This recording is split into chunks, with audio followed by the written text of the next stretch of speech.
it too many times in a row, so everybody has a little break between concerts.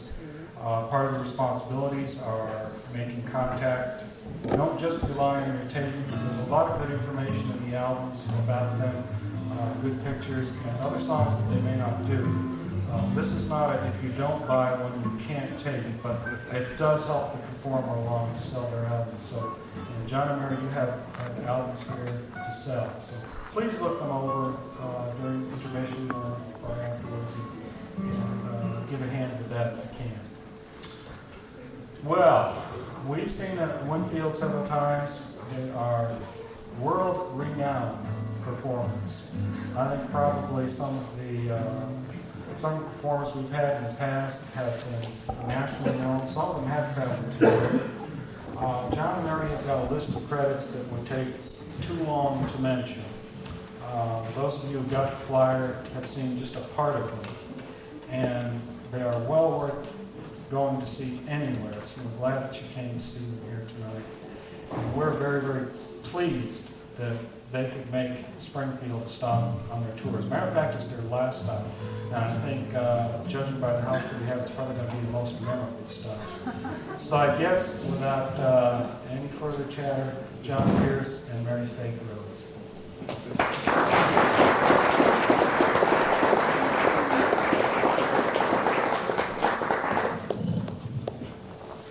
Boy, that's one of the nicest introductions I think we've ever had. By the way, I don't actually have a speech defect. I am actually from England.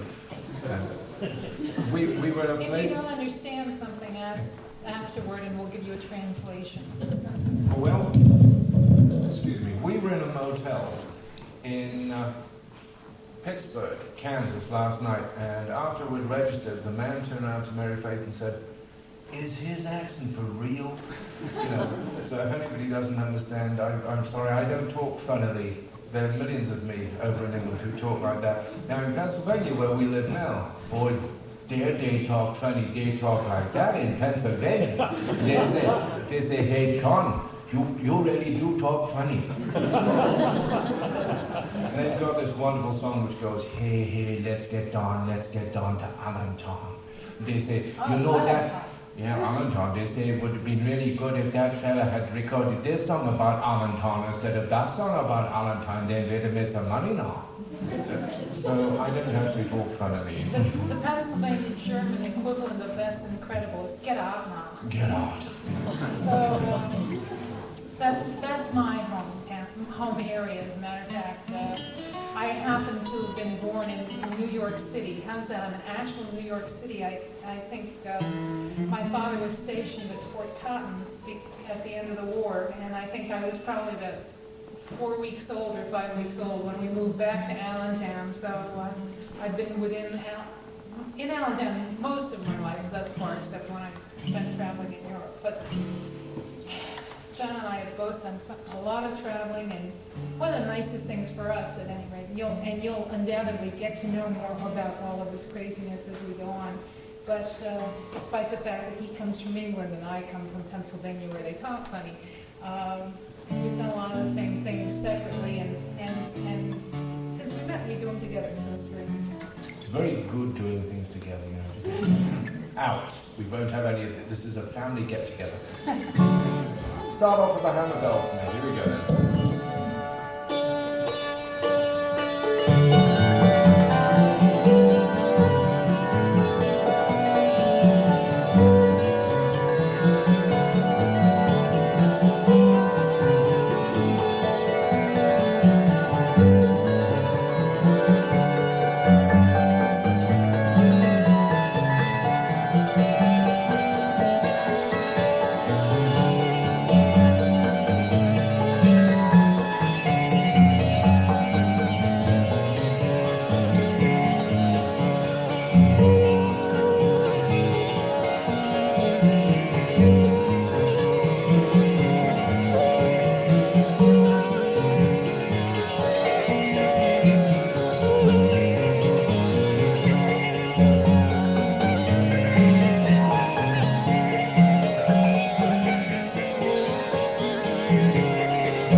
nice thing about the hammer Dulcimer is you find it.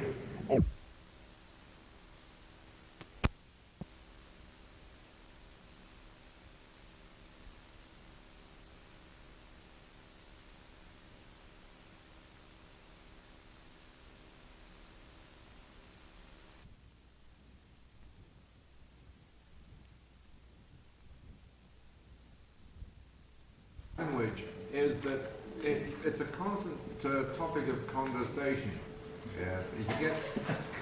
You get one little word which means so many things in different languages. As we were saying, if you say something like "Oh, get off my back," in America, it's not a bad thing to say. I mean, apparently, but in England, you say that to somebody, because the thing is that language, when you think you understand English, it doesn't always translate into different cultures where English is a spoken language. And you get into other countries where English is not the spoken language, things really go awry. For instance, if I say the word blues to you, the word blues will probably conjure up something in your mind rather like this.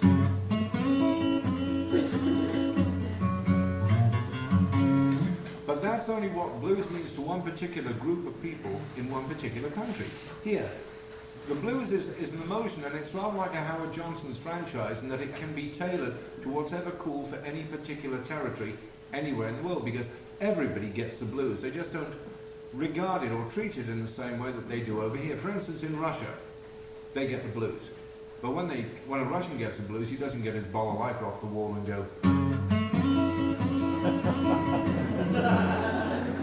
He's more likely to go.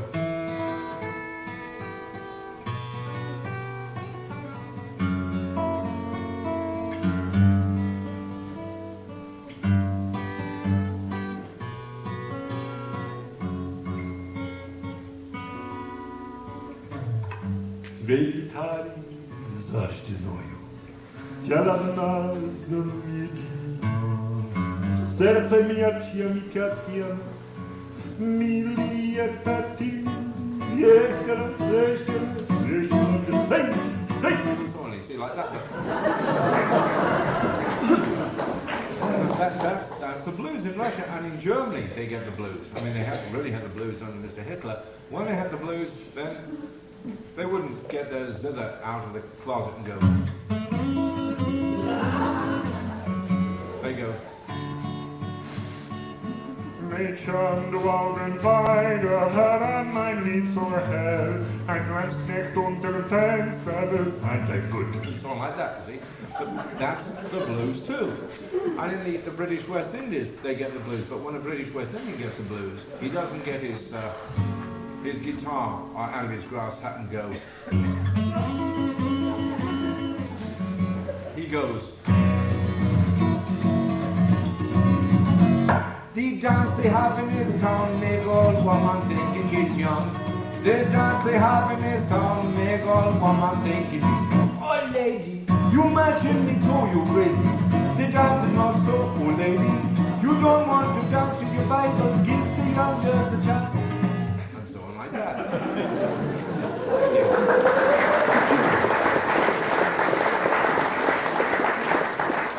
In France they get the blues too, but when a Frenchman gets the blues, he doesn't get his accordion out from under the bed and go.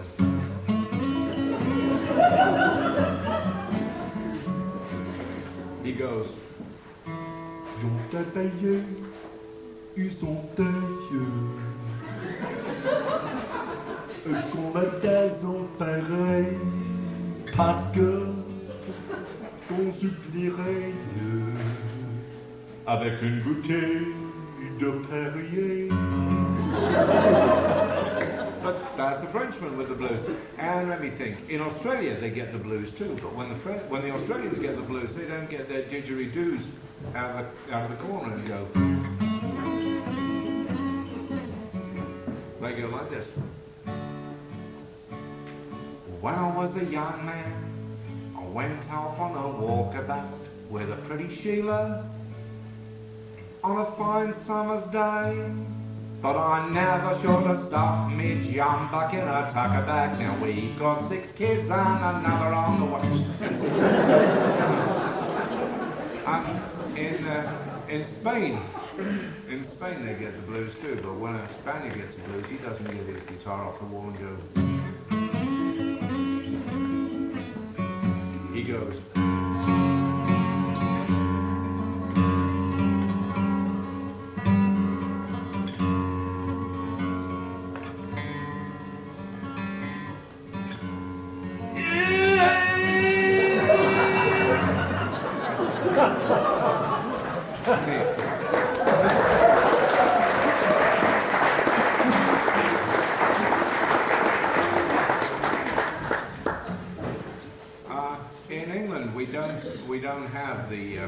We don't have the blues, or rather we didn't until Margaret Thatcher came along.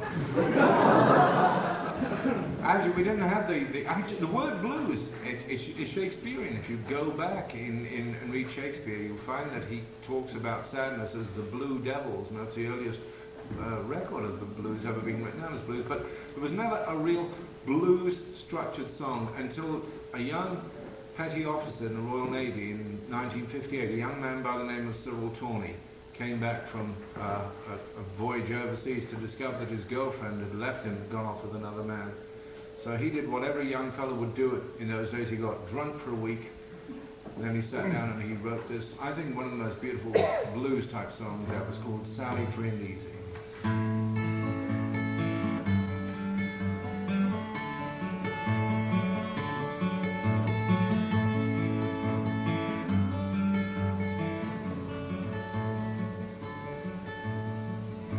Sally free and easy, that should be your name. Sally free and easy, girl, that should be your name.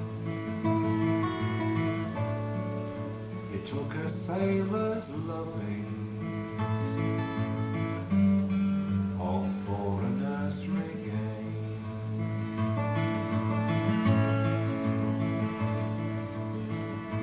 Oh, the love you gave me, it was not made of stone. Oh, the love that woman gave me, girl, it was not made of stone. It was sweet and hollow, much like a honeycomb.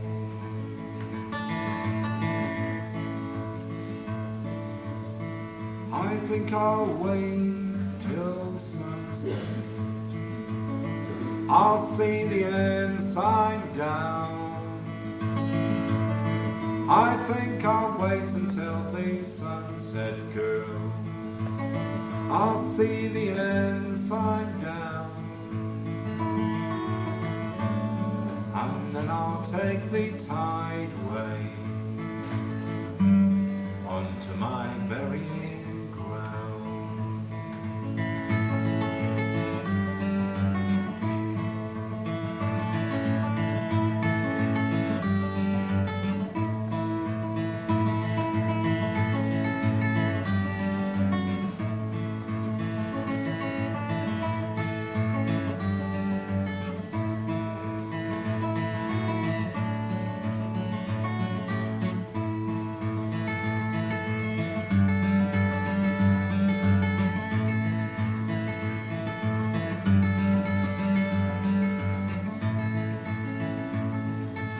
Sally free and easy,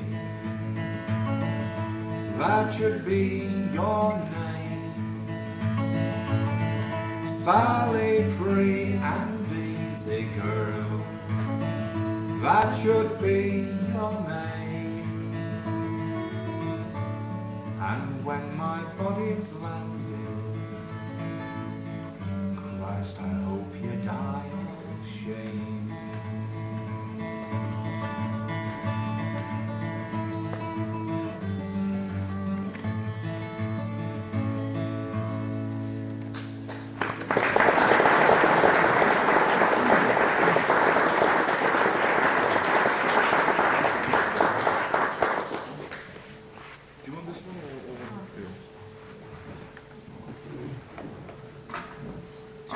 about growing up with the big bands and things. When I was little, I was really very lucky. My mother liked folk type music. In those days, it was things like sitting down with my sister and singing through the Fireside Book of Folk Songs page by page with her playing piano. And those little yellow golden records, you know, that had the story of the railway and everything else. But my mom really liked the old country songs and had a fantastic amount of old 78s that we go back to occasionally to get words like we did on this one, because this is a song that I remember singing with her when I was, well, that was far back as I can remember, and got annoyed when Willie Nelson sang it on television and recorded it, that he skipped the second verse, actually. He sang what is like the B part of the second verse, but he missed the first part, so we dug out a couple of Mom's old 78s and found it.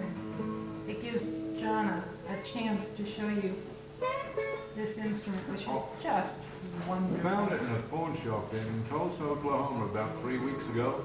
It's a lap steel from the late 1940s.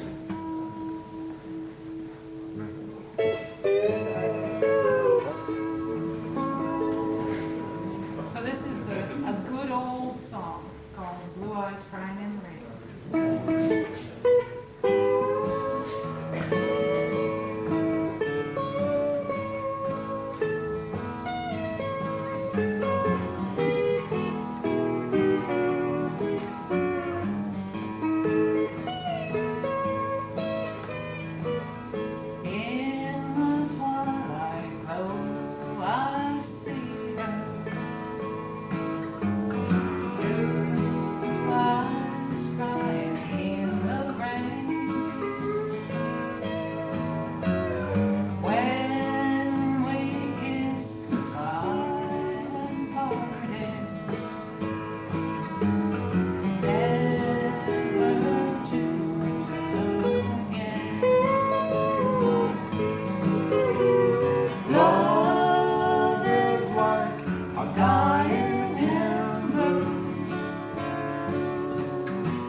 just couldn't resist. I can't resist pawn shops with strange instruments on the wall.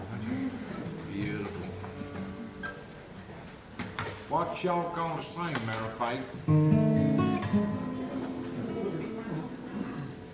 No, I'll tell you what. You sing, take care of yourself, and I'll do a kid's song.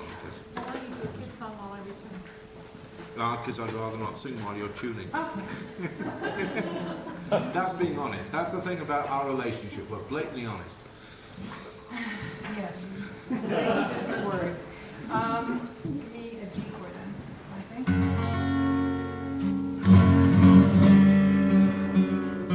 Oh!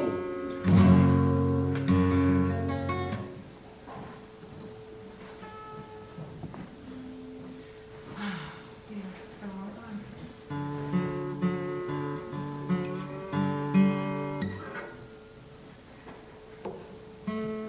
Mary is playing a G. No. Mary is playing a beautiful old raga called Raga Kafi Mishra. It's all about this beautiful girl who lives outside of Calcutta. And she is living in this little village, you see, and in a very beautiful village and a very beautiful girl. And one day she is going to market. And she is going to market over this little, how do you say, bridge. Yes. And she looks down and she sees this little frog. And the little frog says, "Hello, beautiful girl." And she goes, "Oh, you ugly frog." And he says, "No, no, no." He said, "No, no, no, I am not ugly frog. I am beautiful, handsome prince, but I am bewitched. And if you will but kiss me, I will become handsome prince again and we will get married and have lots of curry." So she says, "No, no, no." And he says, "Please, please, please." So she's a kind-hearted girl and a little bit slow. So she picks up the frog and she kisses it. And of course it still remains a frog. But the villagers see her and they stone her to death for bestiality. It's a very, very sad song.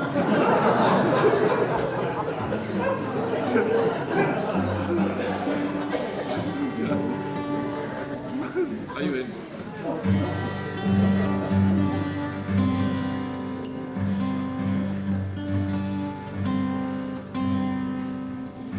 Flat.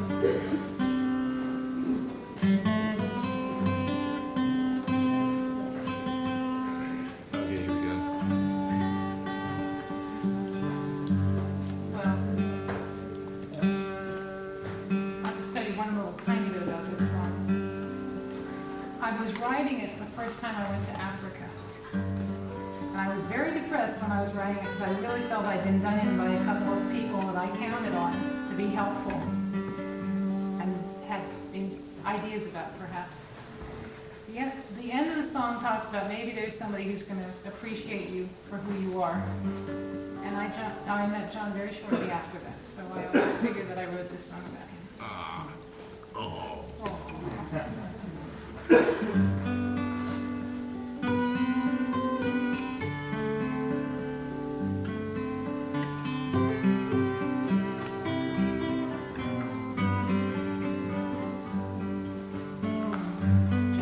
I said you were the only man I could still walk hand in hand with. You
and all the past will have been worthwhile, and all of the future is waiting for you.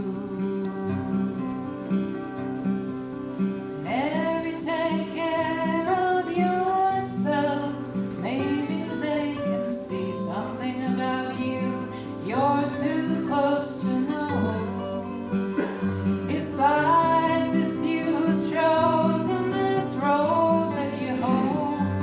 You never wanted to be a lady who lived on a shelf. So, Mary, take care of yourself.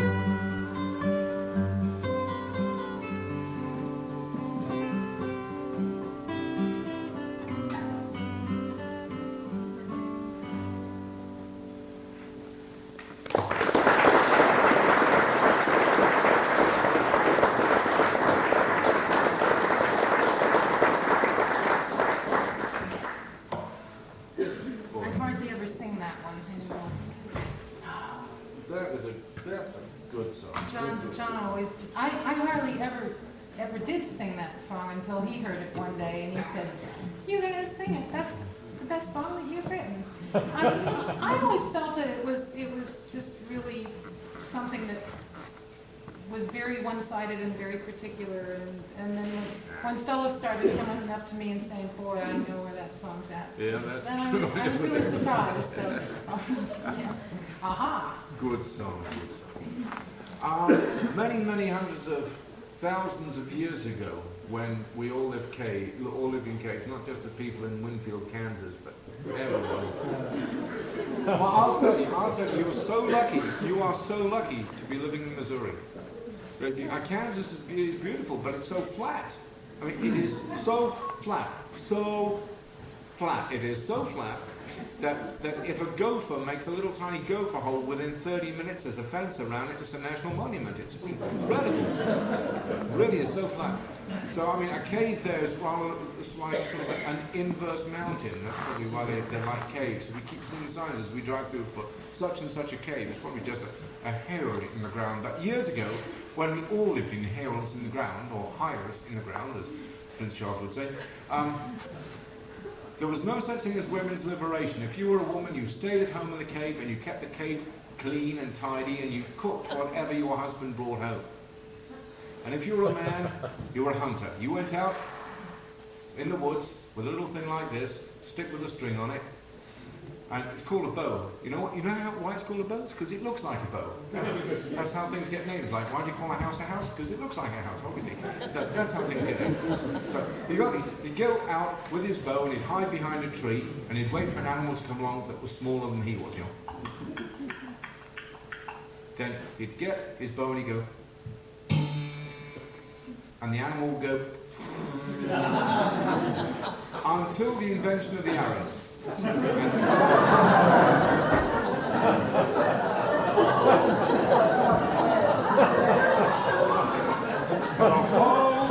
a whole new complexion on things. Then the hunter would go out and he'd go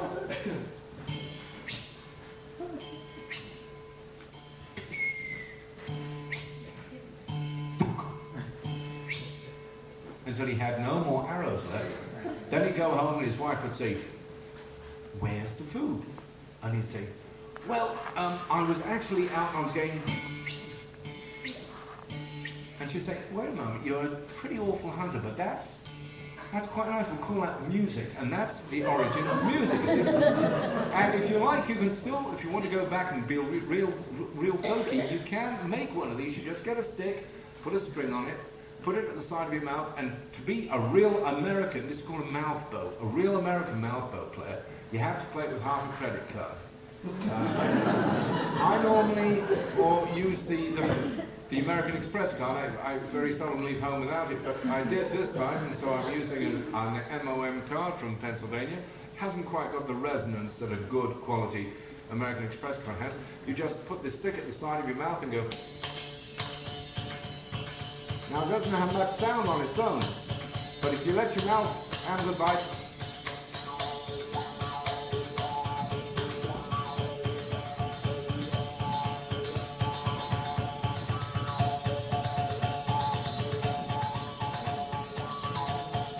Four little girls from the town of Boston, Molly, Polly, Lily, and Flo. One had a hawk, one had a home, one had a turtle, and the other big boat. Take me back to the town of Boston, turn me loose, let me go.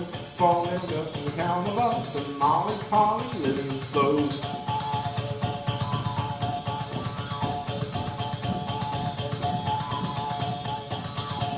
When Lord Cornwallis sailed away, the general ordered me to go taste the work of Boston bacon, Molly, Polly, Lily, and Flo.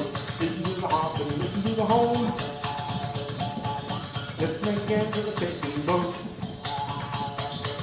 Four little girls in the town of Boston, Molly, Polly, Lily, and Flo. The warriors on the morning dove is resting where the breezes blow.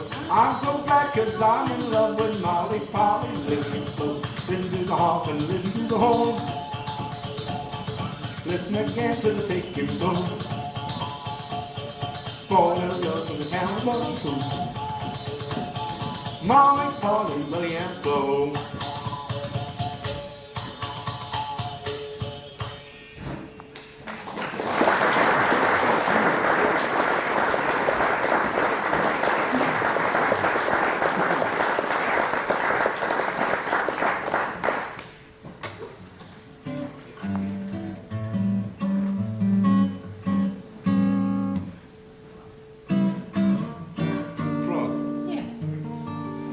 Years ago, as I said, I used to be Uncle John on television, and you get letters from kids. That's the lovely thing about doing television shows for children, because children write letters. I love getting letters.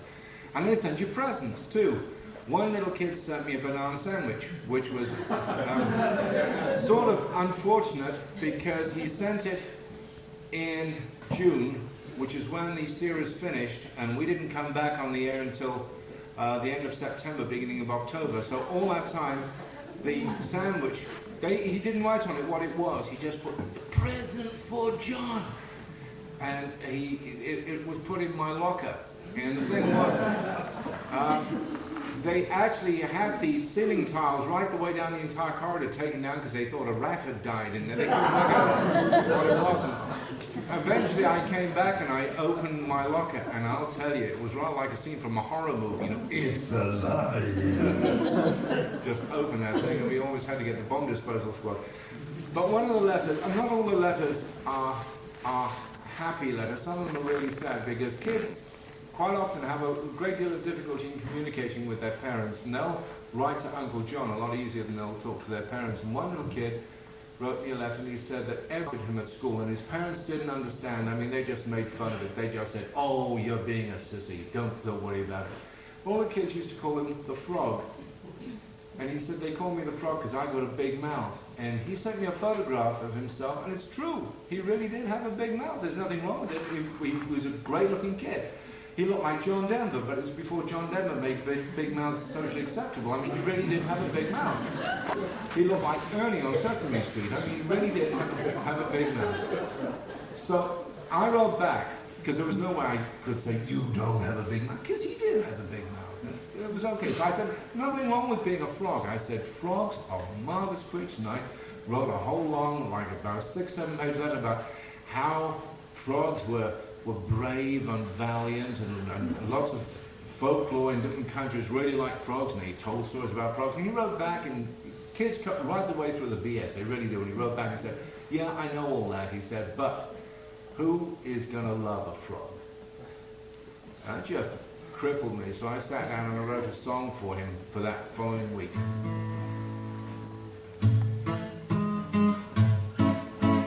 Played on a classical gut string guitar. I hope you'll excuse the steel string. On a rock in a pond lived a frog, and a mighty frog was he. He'd sit and he'd sing on a leaf all day, and he never did work, not he, not he. He never did work, not he.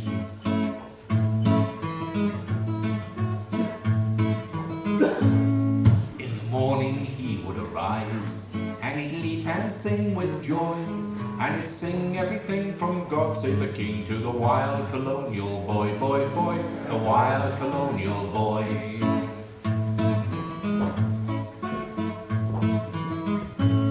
His voice was mellow and deep, none with it could compare, And it chanced to stray to the ears one day of a little girl froggy so fair, fair, fair, a little girl froggy so fair.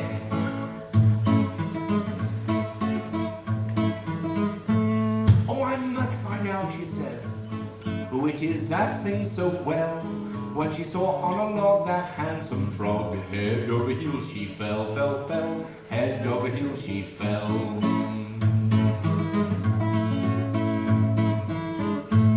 So they were married next day underneath the willow tree. And now when the frog sings tra-la-la-la, his wife sings tee-tee-tee-tee-tee, and his wife sings tee-tee-tee.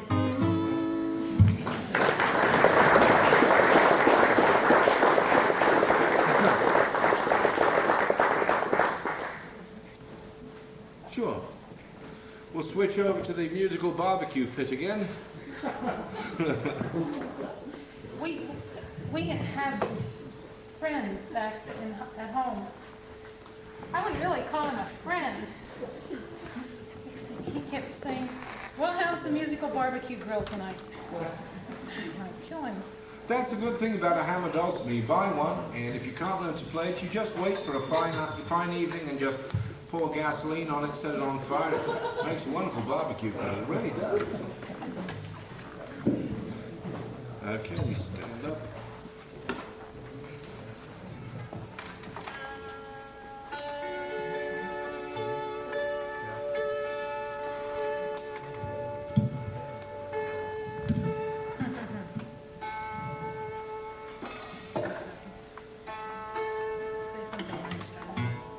I've got to say something nice about that. How could I build such a thing? It was in tune when I built it. What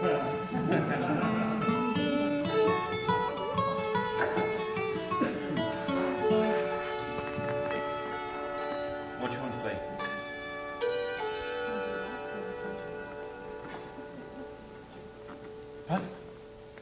What? Excuse us a second. Have you noticed? He feels it's very rude to whisper. No, have you noticed when people have been together for a long time, women develop this strange shorthand way of talking. In public they go, you know, it's universal, isn't it? At parties, you know, you're in the corner, you've got a drink and your wife hisses at you. And it can mean anything from the place is on fire, your zip's undone, or what are you doing with that woman? Absolutely true. But Mary does it to me in front of 5,000 people. You know, in a big hall, she'll come and go. Fellas, if ever this has happened to you, I'll tell you what you do. When they do that to you, you turn around and go.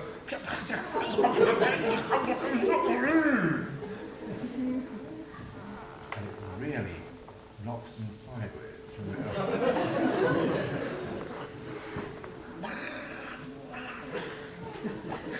What would you like me to play, Petal?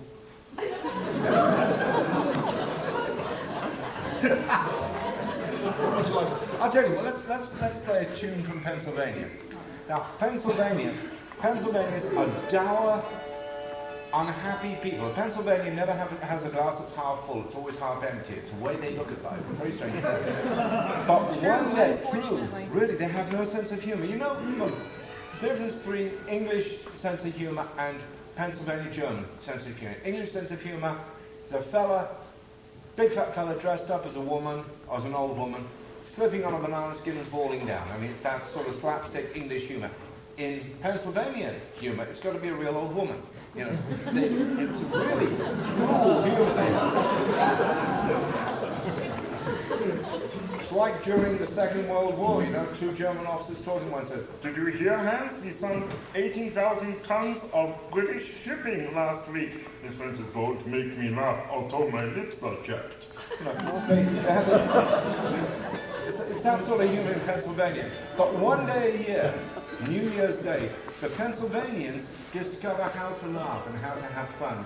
They go out in the streets of Philadelphia and they dress up in ridiculous clothes. They put on feathers and spangles, and they all play banjos and trombones and horns. They dance around in the streets, drunk out of their minds, It's the only way to stay warm. They call themselves the Mummers, and the tune that they dance to is this one. It's called Golden Slippers.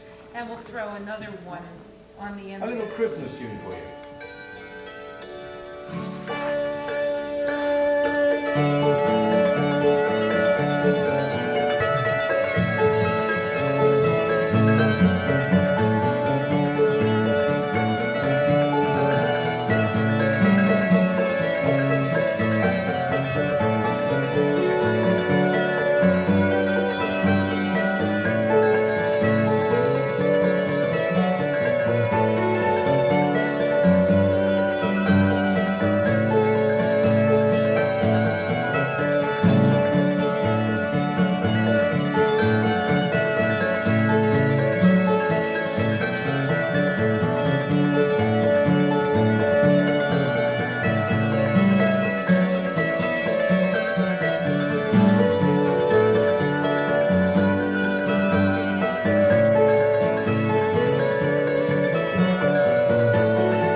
Sorts out people who've got a sense of humour, yes. Because those who've got a sense of humour keep dancing and grinning inanely, and those who haven't stopped in the middle and go, hey, what that tune she's playing now? That's not a square dance tune. Hey, now, what's this they're playing now?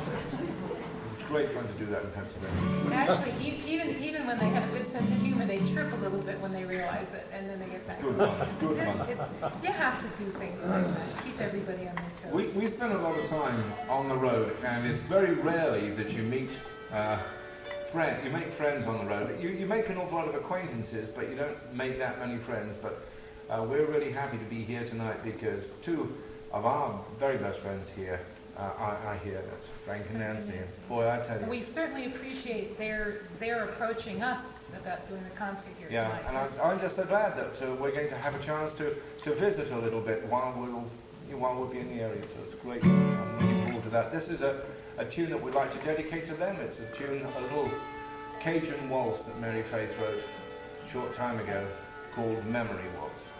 And I'd like to say thank you very much for being such a super audience. I appreciate your putting up with all this foolishness. We don't do a concert in the normal sort of way. We don't walk on stage with a long list of things that we know that we're going to do. We go on stage and we sort of communicate and talk, and because that's what we do. So those of you who have not seen us before, thank you for coming, and for those of you who really haven't seen us before, thank you for having stayed, because it's a sort of different evening, but thank you very much indeed. We've enjoyed very much playing for you. So this is Memory Waltz.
so very close. It was just fun to listen to. Yeah, we really enjoyed it. Thank you very much. Thank you so much. Bless you. Thank you very much. Bless you. I'm not looking at you.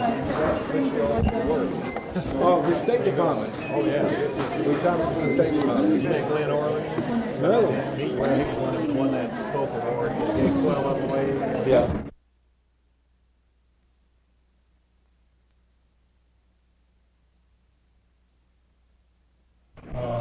We were hoping for one, and we surely have got it.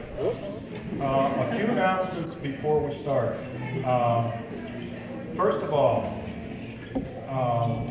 we've had a meeting not too long ago about some upcoming concerts and other house concert business. Part of that business deals with the booking committee and memberships. The booking committee has, I think, on the whole, of course I may be prejudiced because I'm part of it, has done a fairly good job of keeping things together over the 3 or 4 years that the House Concert Series has been going. However, we would like some more help.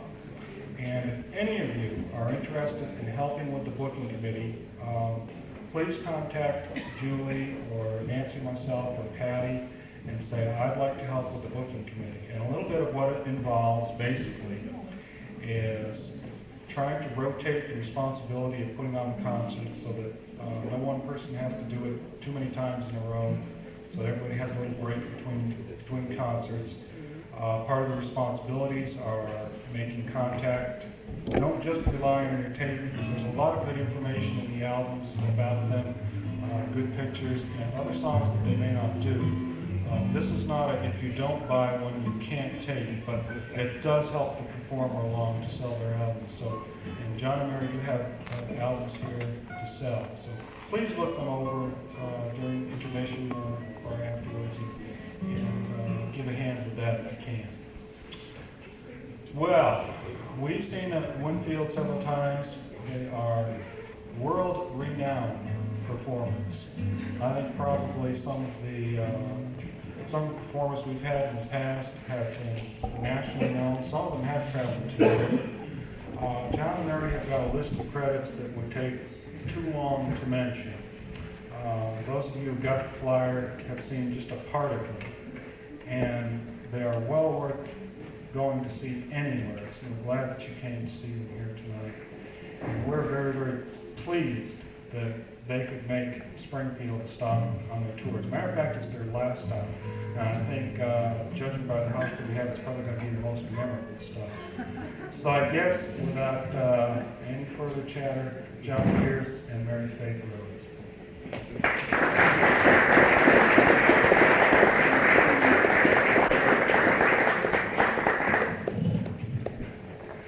Boy, that's one of the nicest introductions I think we've ever had. By the way, I don't actually have a speech defect. I am actually from England. We were at a place... If you don't understand something, ask afterward and we'll give you a translation. Well, excuse me, we were in a motel in Pittsburgh, Kansas last night, and after we'd registered, the man turned around to Mary Faith and said, "Is his accent for real?" You know, so if anybody doesn't understand, I'm sorry, I don't talk funnily. There are millions of me over in England who talk like that. Now in Pennsylvania, where we live now, boy, dare they talk funny, they talk like that in Pennsylvania. They say, "Hey John, you really do talk funny." And they've got this wonderful song which goes, "Hey, hey, let's get down to Allentown." They say, you know that, yeah, Allentown, they say it would have been really good if that fella had recorded this song about Allentown instead of that song about Allentown, then they'd have made some money now. So I don't actually talk funnily. The Pennsylvania German equivalent of that's incredible is get out now. Get out. So that's my home area, as a matter of fact. I happen to have been born in New York City. How's that? I'm an actual New York City. I think my father was stationed at Fort Totten at the end of the war, and I think I was probably 4 weeks old or 5 weeks old when we moved back to Allentown. So I've been in Allentown most of my life thus far, except when I spent traveling in Europe. But John and I have both done a lot of traveling, and one of the nicest things for us, at any rate, and you'll undoubtedly get to know more about all of this craziness as we go on. But despite the fact that he comes from England and I come from Pennsylvania, where they talk funny, we've done a lot of the same things separately, and since we met, we do them together, so it's very nice. It's very good doing things together, you know. Out. We won't have any of it. This is a family get-together. Start off with a hammer dulcimer. Here we go then.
all over the world, and one of the places that I first saw it was in Greece.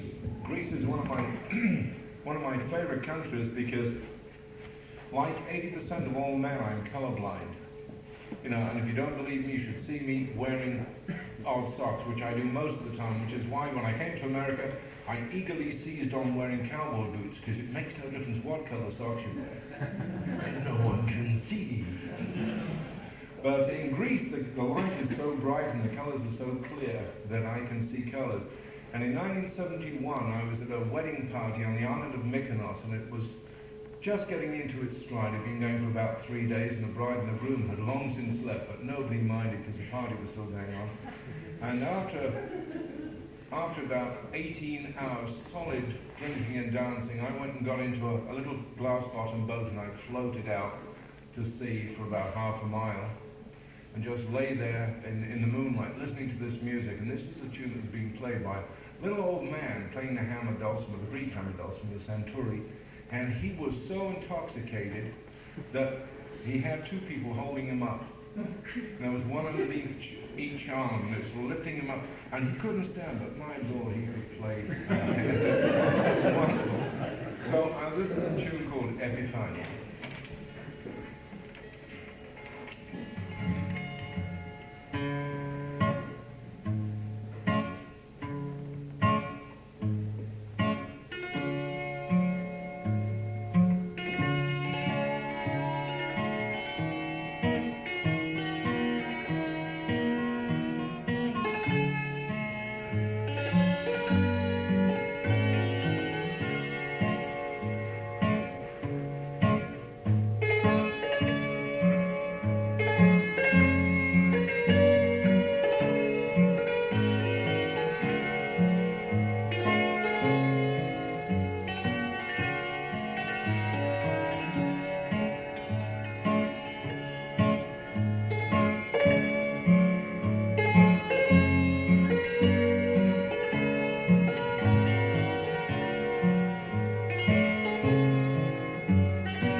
Greek colonels for about 20 years because Mikis Theodorakis had written very revolutionary words to it. And we got to go to Greece together in 1979, and he had taught it to me very underhandedly. Well, He's a violent whistler. Mary's a farm girl, you see, and every time I say, well, isn't it time we sat down and practiced the tune, she said, I'm too busy, I've got to strip the tractor, I've got to sort of Fix milk his the car, chickens or whatever. rip the And lawnmower apart, and my mother just broke, you know, things So like that. what I do, I walk around the farm where Mary is, and I whistle tunes that I want her to He learn. doesn't have to walk around, he just stays in the apartment. I can hear him no matter where I am. And so that's how I taught her this one, just whistling it, until one day I said, why don't we play Epifania? And she said, I don't know it. I said, this one which goes... Oh, she said, oh yeah, I know that one. So that's the way to do it. Finally caught on. Anyhow, so I've been told that it was all right to play this tune, so we played it in Xanthi, in a university, and as Mary said, this tune had been forbidden for almost 20 years. And He didn't tell me that when he taught it no, to me. well, I didn't want to worry her. So we started playing it, and suddenly the audience stood up and started moving towards the stage, and I said, oh. You know, the sort of sinking feeling you get in your stomach. And then I saw that they were sort of swaying backwards and forwards and singing the words, and it was wonderful. But that was one of the most worrying experiences. I'll tell you, worrying experiences. On this trip, we went to Texas, and the first day in Texas, we were in the little town of Sherman, and we checked into the Trade Winds Motel after having a meal. We got to the room, switched on a home box office, and sat down watching TV. And then the door of the next room was kicked open, and there was a sound of gunfire. And what happened was the fellow found his wife was cheating on him and sort of chased her and her boyfriend to the motel, kicked in the door and shot them. The thing is that he didn't ask, he didn't look. He kicked open the door and shot. It was next door. He could have shot us. So I tell you, this is Texas is wild and woolly. I didn't realize it was. I was going to say wild and woolly, Texas. This is a tune from Texas. At least the Texans say it's from Texas. The Scots say it's from Scotland. I say it's from Texas because the Scots don't carry guns. It's called Midnight on the Water.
Pennsylvania, she had a lot of folk music at home to listen to, a lot of all kinds of music. Mary's mom sang and still sings, and played the zither, and Mary's dad played the fiddle.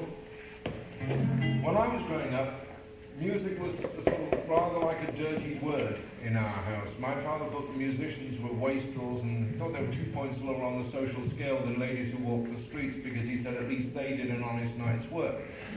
So he wouldn't even allow the radio to play music. You know, in the house it was okay to have it for the news and the weather, and that was it. But when my dad was out of the house, my mom had a closet to which only she had a key. And in that closet she had an old wind-up Victrola and a pile of old big band records. So I grew up being a closet big band fan. So while Mary was going around sort of as a child, young child, imitating the sound of banjos and things, as you do when you're a kid, I was trying to get it together to imitate the sound of a big band, which is really a totally different thing. I mean, I managed to get the bass off, and I got the piano, and the drums, or if you want to be military about it. But when it came to the horn section, it really sort of fell to pieces. This is one of the first tunes I ever learned. It's a Paul Whiteman tune. I think Paul Whiteman, one of the greatest band leaders, called Funny That Way. I've got this girl who's just wild about me.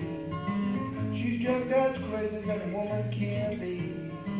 She ain't crazy, no, no, she's just funny that way. One thing about this woman I just don't understand. Why she's so crazy about a funny old man. She ain't crazy, no, no, she's just funny that way. Well, I get up in the morning, you know, she treats me so sweet. I come home and she's cooked something good for me to eat. She ain't crazy, no, no, she's just funny that way. Then Paul Whiteman would play.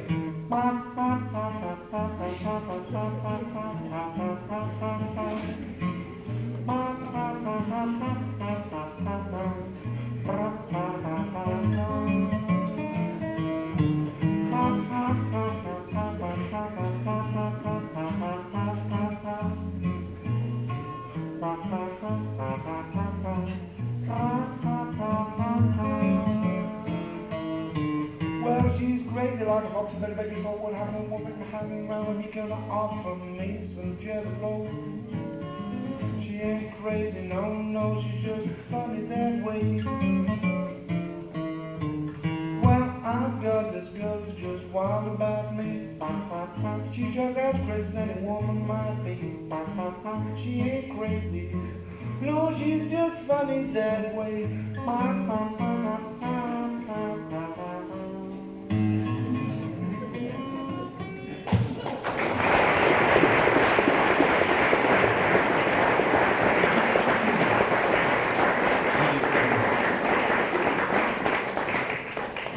Thank you. Now you know why most English public school boys are schizophrenic. 1939 was a very special year for me. I mean, two things happened. One is that the Paul Whiteman Orchestra got a girl group into the band for the first time, the Bosworth sisters. That was very important. And the second thing was, that was the year I was born, which was particularly important to me and to my mother, who was there at the time. And the thing was, I was supposed to be born in December. I was supposed to be Capricorn, and Mr. Hitler had a different idea, and he dropped the first bomb on Yorkshire on September the 12th, 1939, when my mom was in the kitchen doing unspeakable things to food. Any of you who know us, who've seen us before, know that my mom is not one of the world's greatest culinary artists. I mean, in a country which is renowned for bad food, my mom stands out a head and shoulders above everyone else. She does things to food that would have got Eichmann in another 30 years in China. Terrible things to food. For instance, until I left home and went off to school at the age of 8, because in England we keep the animals at home and we would send the children away to school. It's a strange situation. I didn't realise that peas were little round things. I mean, I truly didn't. I had no idea, because at home peas were like a solid mass. She used to cook them in a sort of tray, rather like brownies, and sort of cut them.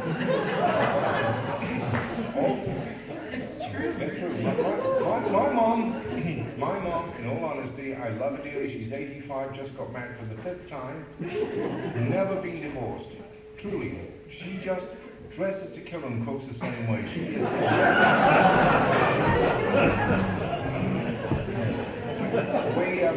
She's very sneaky about it too. When she's courting, you know, the fellows will always say, "Well, Mabel, how about a homemade meal?" Yeah, how about a nice home-cooked meal, Mabel, they say when they're courting. She says, "No, wait until we're married." She's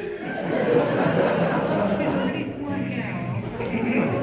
The thing is, whenever we go home and see her, because we have this house in London which has got a ground floor apartment for my mom and whoever happens to be in her lair at the time. Because when she gets married, she has her new husband sell his house and moves him Oh, it's into amazing. Yeah, her apartment. there's so much furniture in that house. It's extending up the stairs now. It's ridiculous. I mean, her apartment is so full you sort of walk around like this. But the thing is that we don't tell her when we're going home, because otherwise she might put food in the refrigerator, because she does do things like that, you know, out of love.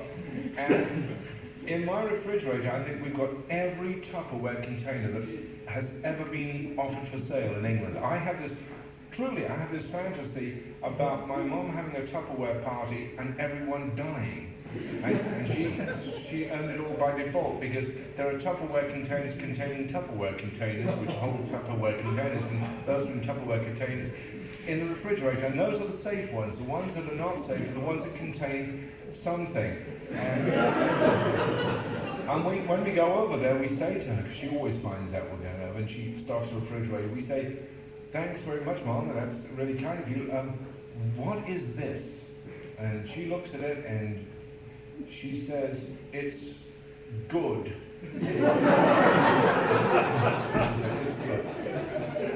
So I say, "Well, we'll only be here for a couple of weeks. I mean, would you like to eat some of it?" No. Because she doesn't eat her own cooking. She's an intelligent woman. Anyhow, so Mr. Hitler dropped a bomb September the 12th, 1939, while my mom was in the kitchen doing terrible things to food. Like getting beef and boiling it until it's the colour of a battleship, and then cooking it till it resembles it in texture. So she was in the kitchen, the bomb came down, and there I was. You know, she didn't have time to sit down or lie down. It was a case of stand and deliver. And she's never actually let me forget it. She always says, "You," she says, fixing me with a steel English, she says, "You were a dry birth." And you can't argue with that, because I wasn't, I mean, I didn't know that. 1939, Paul White Orchestra recorded this.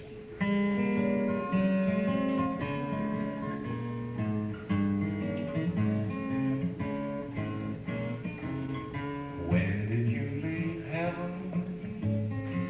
How could they let you go? How's everything up in heaven? I would love to know. How could you trade heaven for these earthly things? How could you lose your little halo? Angel, where's your wings? Have they missed you? Could you get back in if I kissed you? Would that be a sin? Angel, I'm just only human.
angel, I'm just only human, but you are so divine.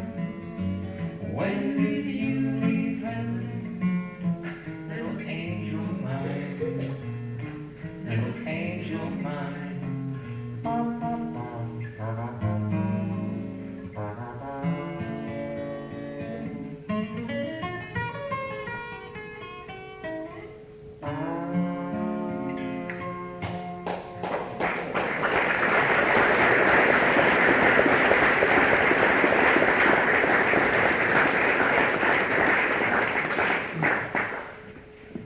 I'll make it easy on myself to stand up a little bit. That always talks about what I grew up with. A lot of times people will say to you, what did you, when did you start singing? How did you learn how to sing? Yeah, I think both of mine are probably a little loud. Frank, when you were setting the levels, I was not near them. That's good. I can remember when I was about 6 or 7 years old that a bunch of us used to go down to the local swimming pool, and we'd make up songs along the way because we just had, it was boring to just walk, and we didn't have radios, portable radios the way everybody does nowadays. So there were about 6 or 7 kids from our neighborhood, and we all used to go down together, and we'd make up songs like, "Hardy pioneers are we, walk, girls, walk. We walked a mile or 2 or 3, walk, girls, walk. Walk, girls, walk. Walk, girls, walk. Hardy pioneers are we, walk, girls, walk." You can just see this bunch of little brats walking down the street singing this song, 2 miles to the swimming pool. Really had it hard. I really like a cappella singing, however. And as much as we get tied up with more and more instruments sometimes, I always try to sing a couple a cappella songs anyway. John sang that song, which is a really nice love song. So this is one that ended up that I actually wrote. We call it the wedding song simply because people keep asking us to tape it for them so they can use it at their weddings. That's nice. It's not a kiss you'd give to me that would bind your heart to mine, for it is our love that joins us and will keep us intertwined. Will keep us intertwined, oh my dear, forever and a day. For it is our love that joins us and will never go astray. It's not a ring you'd give to me that would bond your life to mine, for it is our love that joins us and will keep us intertwined. Will keep us intertwined, oh my dear, forever and a day. For it is our love that joins us and will never go astray. It's not a child you'd give to me that would bond your joys to mine, for it is our love that joins us and will keep us intertwined. Will keep us intertwined, oh my dear, forever and a day. For it is our love that joins us and will never go astray.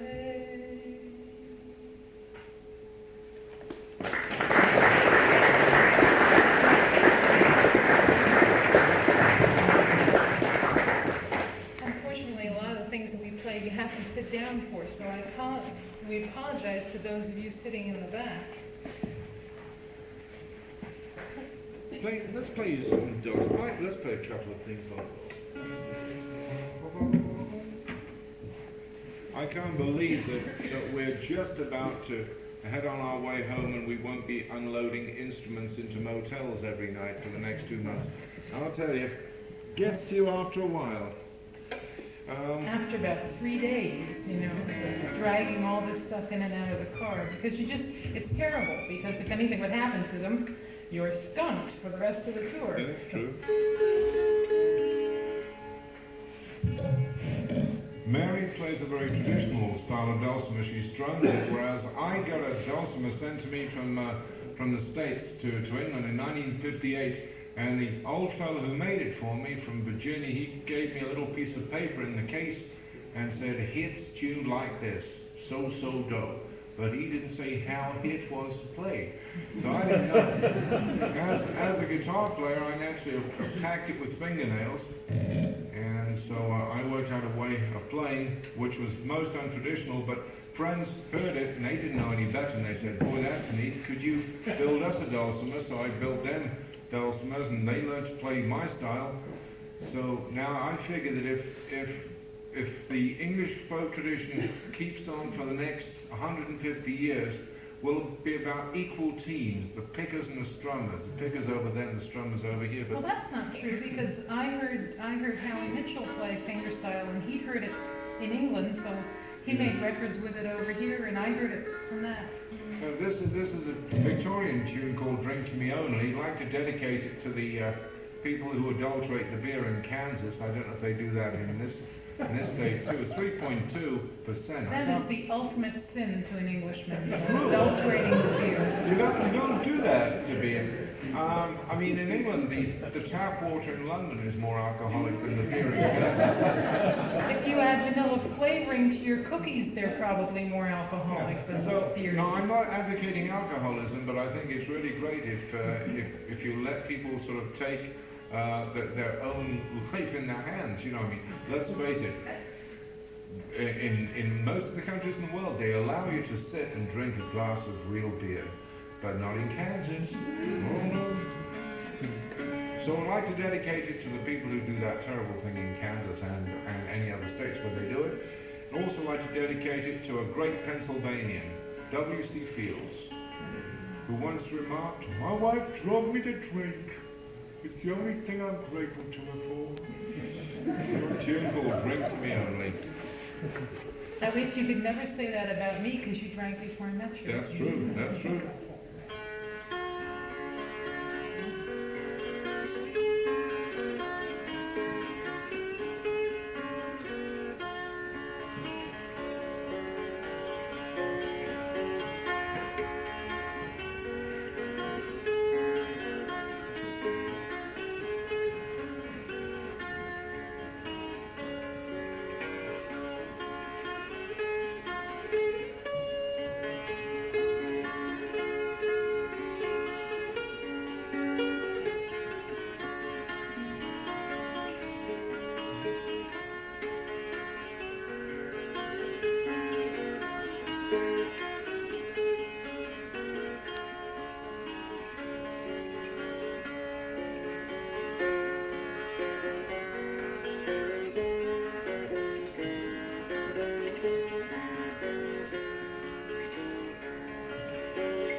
I use a guitar pick nowadays.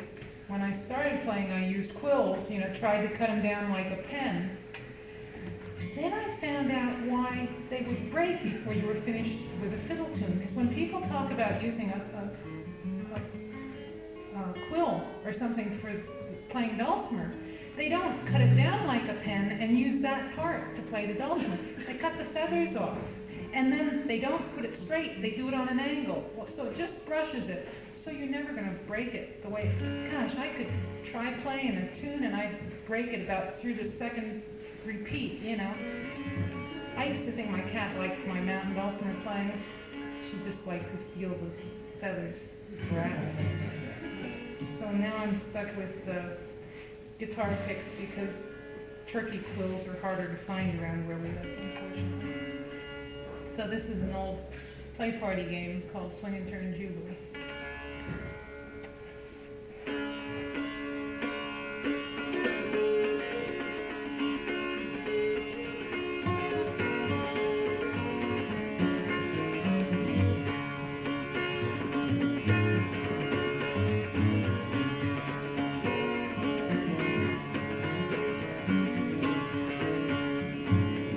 All out on the old road, all out on the sea, all out on the old road, far as I can see. Swing and turn, jubilee, live and learn, jubilee. Swing and turn, jubilee, live and learn, jubilee.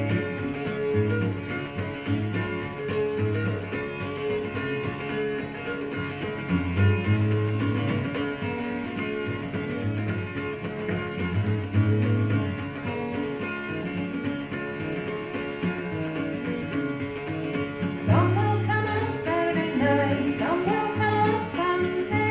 If they never have a chance, they'll be back on Monday. Swing and turn, jubilee, live and learn, jubilee. Swing and turn, jubilee, live and learn, jubilee.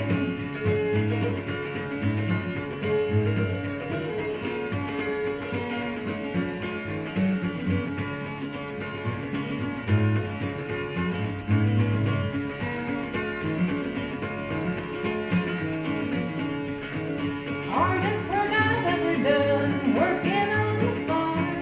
Easiest work I've ever done, swinging up to the door. Swing and turn, jubilee, live and learn, jubilee. Swing and turn, jubilee, live and learn, jubilee.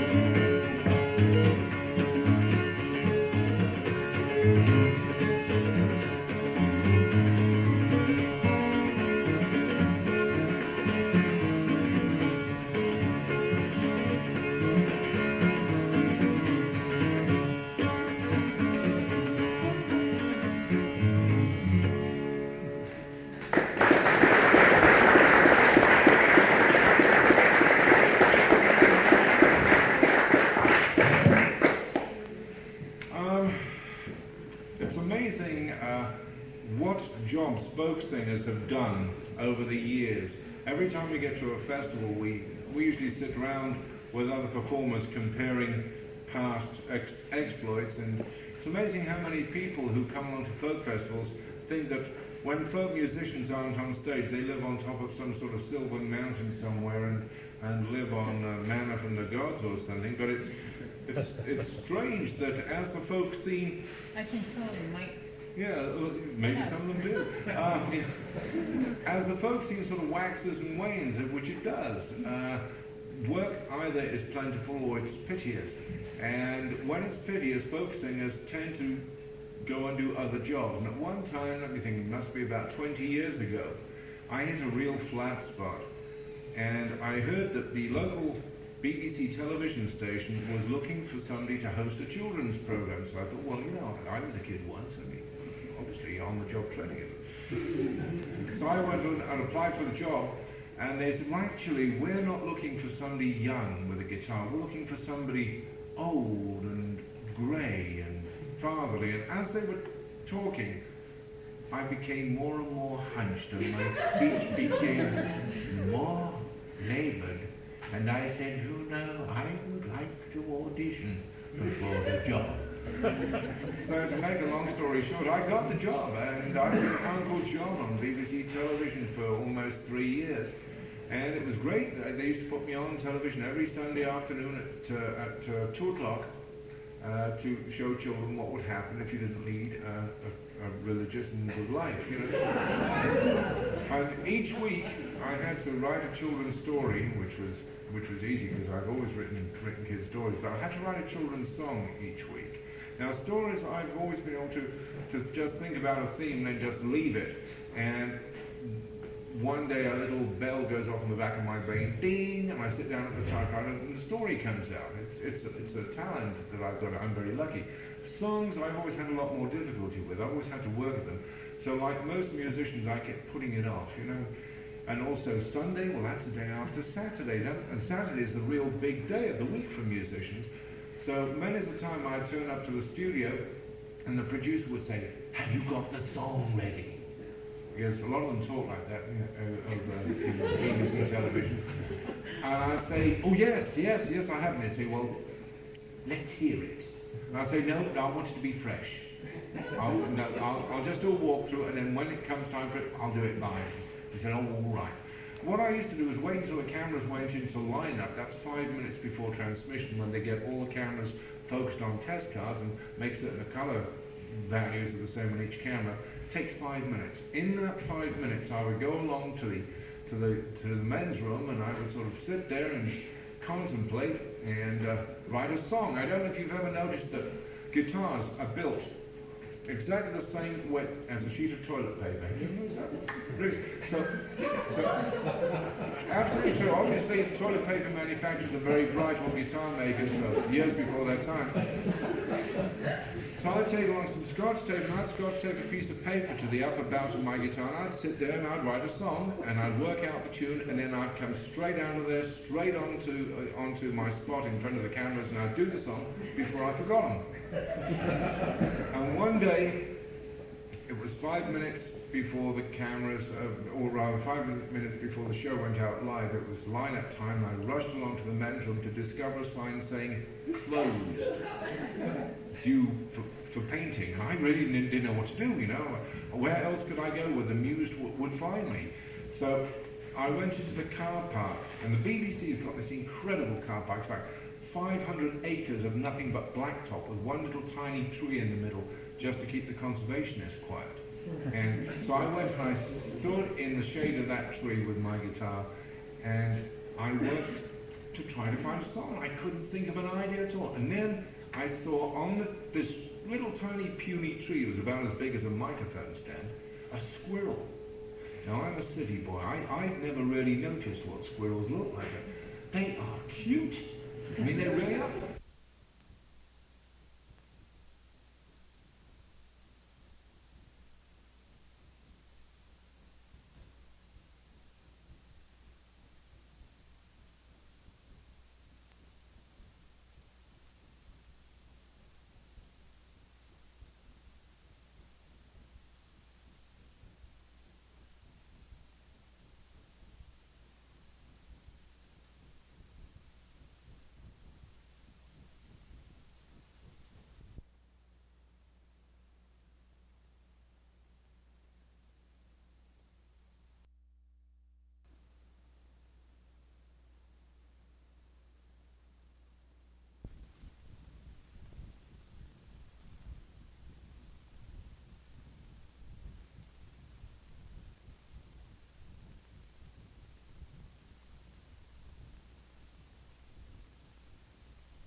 There was a little squirrel. Oh yes, I've got to tell you, it's not in 3/4 or 4/4 or 6/8 or any of these musical notation terms. It's in squirrel.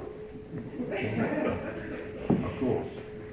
I mean, you're an intelligent lot. I don't need to tell you that. You'd pick it up at once. But I thought I'd just say it because Mary might not get it. You see, so In Pennsylvania, they're a little bit slow. They really are. No one has ever been shot in Pennsylvania. You can always outrun the bullet. There was a little squirrel, and he lived in the wood, and his name it was Cyril, and he wasn't very good, he was bad. His mum would often say, "You're a naughty little squirrel, oh what will your father say? Are you listening to me, Cyril?" But he wasn't. Now don't you ever stray when you're out collecting nuts, 'cause you might lose your way, and I don't want any buts. But he did. For as off he did trot with his little luncheon box, the warning he forgot, and he never saw the fox. Poor Cyril. So don't you be a squirrel, heed the warning from your mum. Just remember naughty Cyril in that big bad fox's tongue, and be good.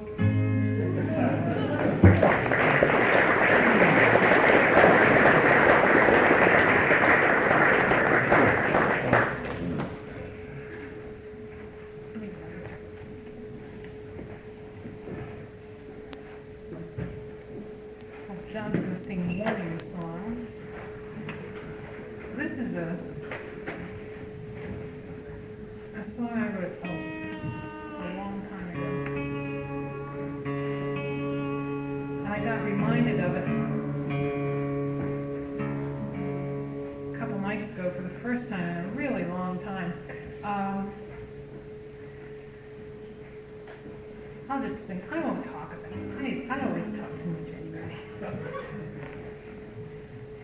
I have to tell you what provoked this song. When I was a young girl, I was so naive. I grew up on a farm, basically, and we moved there when I was 8, and we still actually live on it. And I was so naive. Good grief.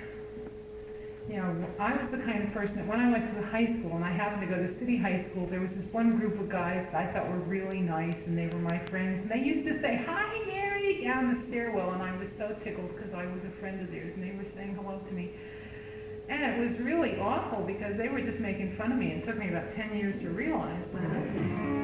So I was a day before my 17th birthday before I got kissed the first time. I think I was bloody well 22, I got kissed the second time. Anyhow, all this to tell you that my relationships with men didn't start early at any rate. And I had just gone into college, and I ran into a guy from high school, and he invited me out on a date, later proposed to me, which I thought was absolutely preposterous, because I said, I'm not getting married at 18, you gotta be crazy, you know. And I happened to leave my address book in his car one day. It fell out of my purse, and he went through my address book and counted up men's names versus women's names, and told me that I had twice as many men's names in my address book than women's names. Now, at the time, nothing could have been more preposterous. I mean, if it had been all men's names, you would have known, you would have understood, you know. But to accuse me of really trying to just get men's names into my address book for nefarious reasons, you know, good grief. Anyhow, this song eventually came out of it, probably 10 years later, but anyhow, it's called Little Black Book.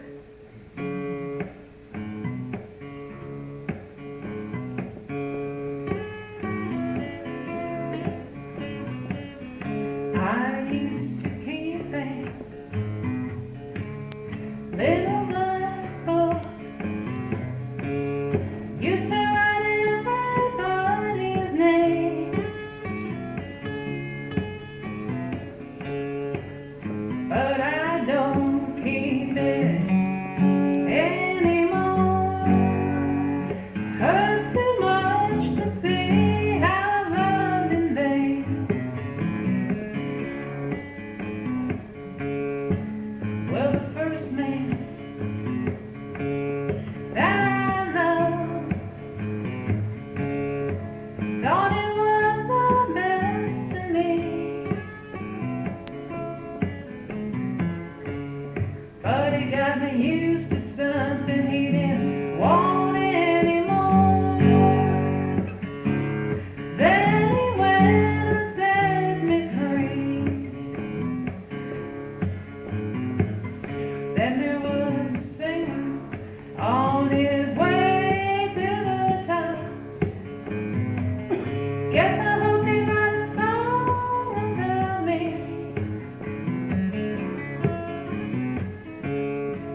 just isn't right. Things should be going my way. I keep hoping there'll be a good loving man for me, but I guess that this is not a lucky day.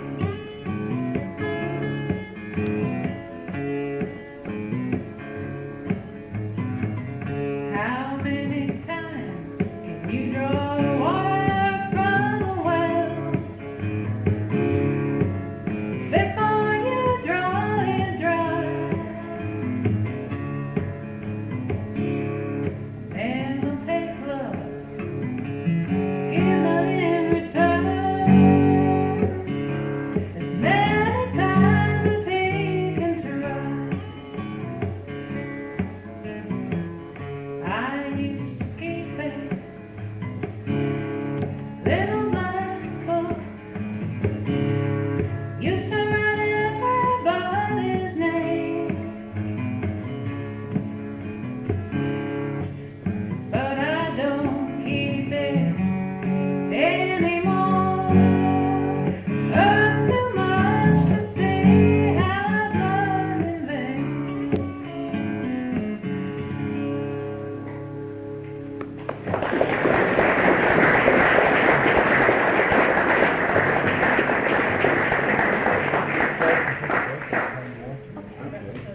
Okay.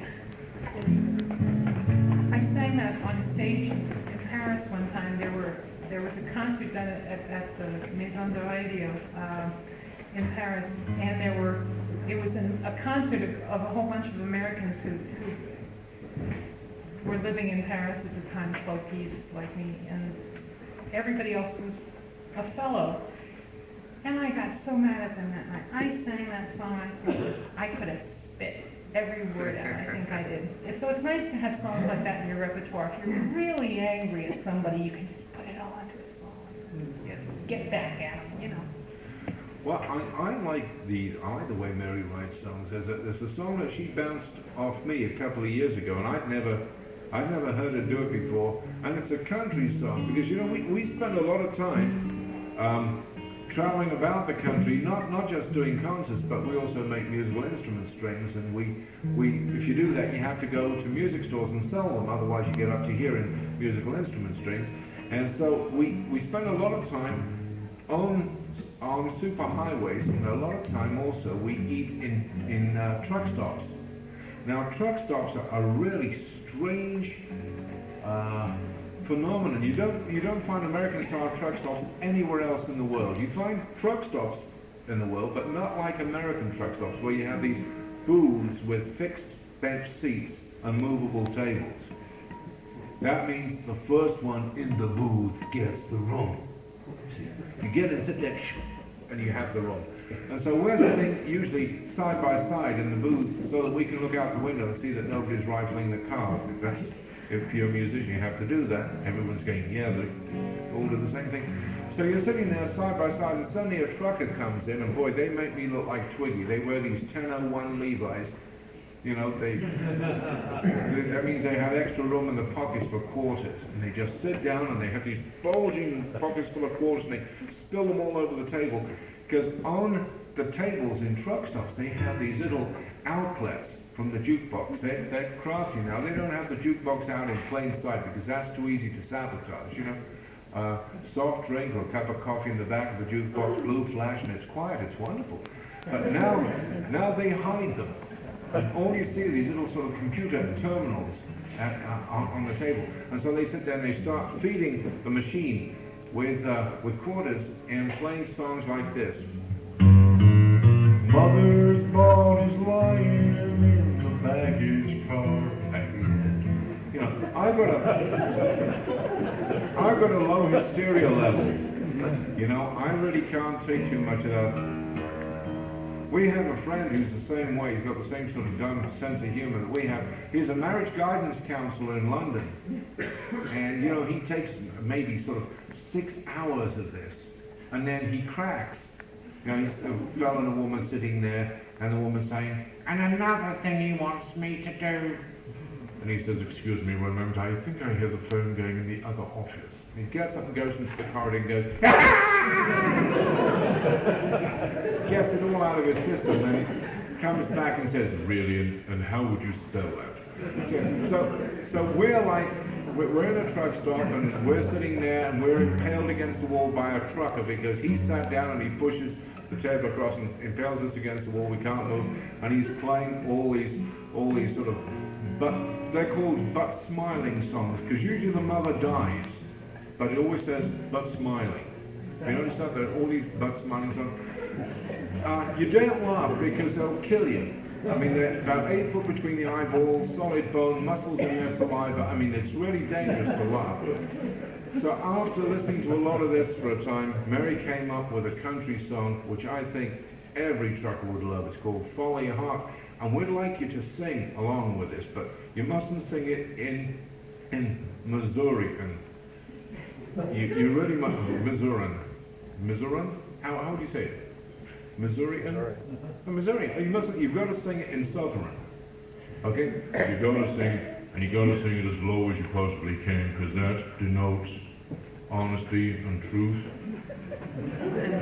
and the eagle, and love, and mom, and apple pie, and all these. The lower you can get, the more honest it is. And this is a song called Follow Your Heart.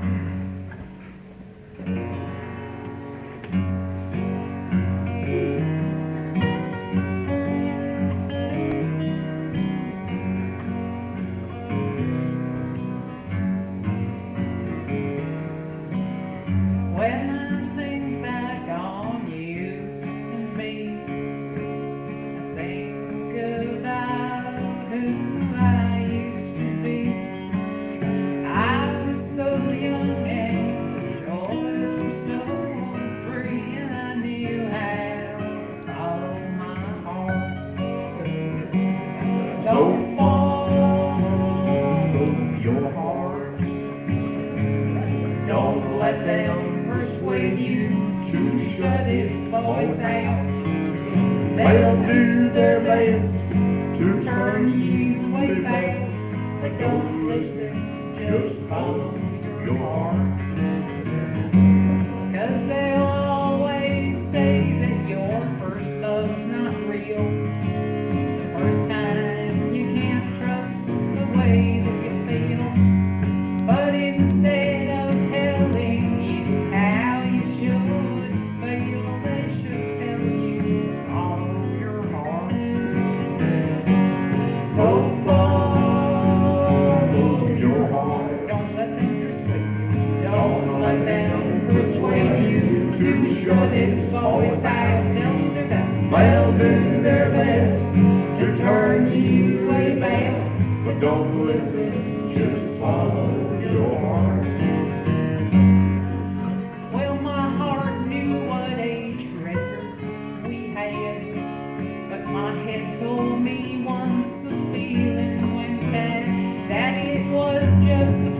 follow your heart. Thank you.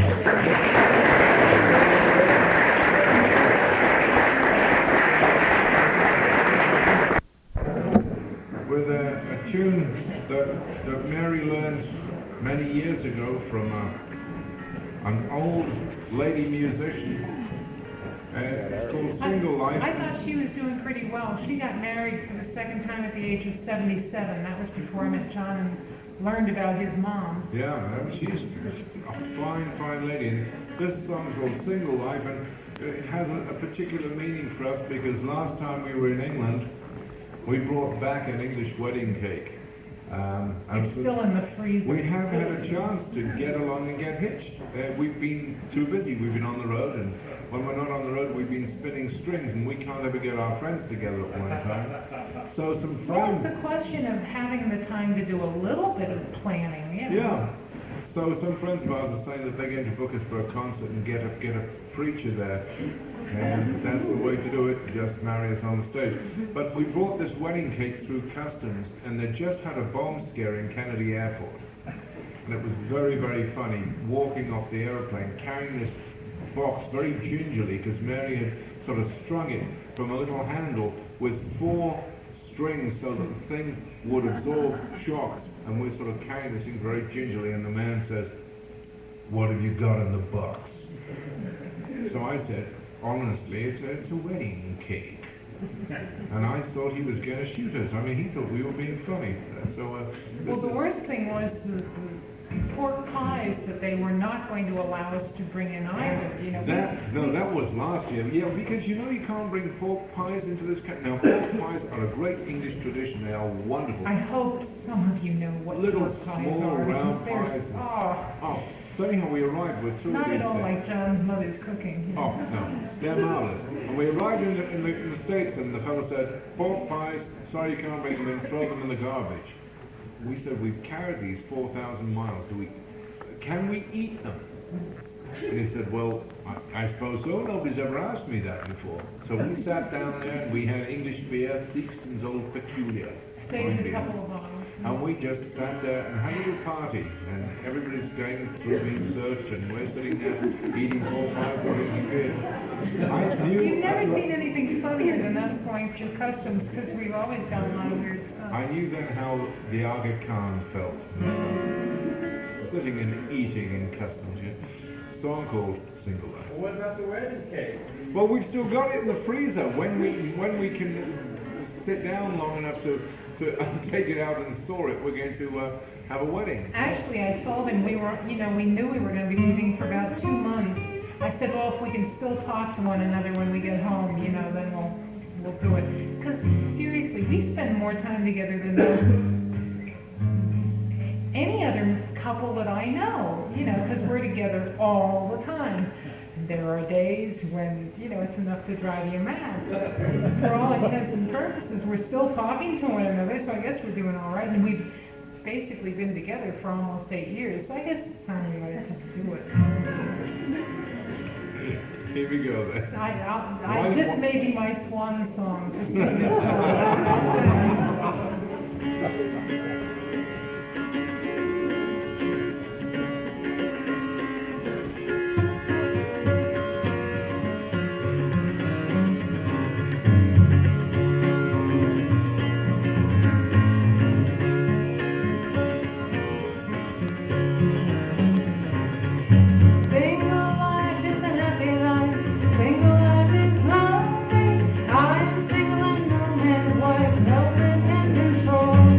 They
I may even be married before I'm 40.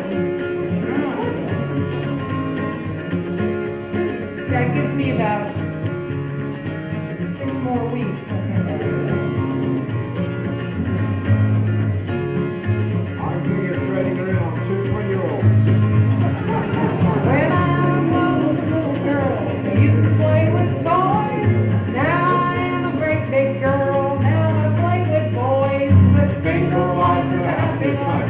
Single life is lovely. I'm single, no man's wife. No, I can't do no thing.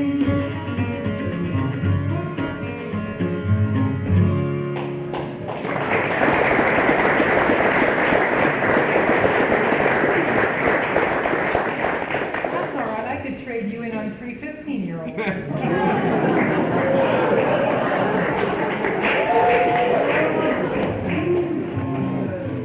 I mean, after all. That's why we get on so well. She does prefer younger men.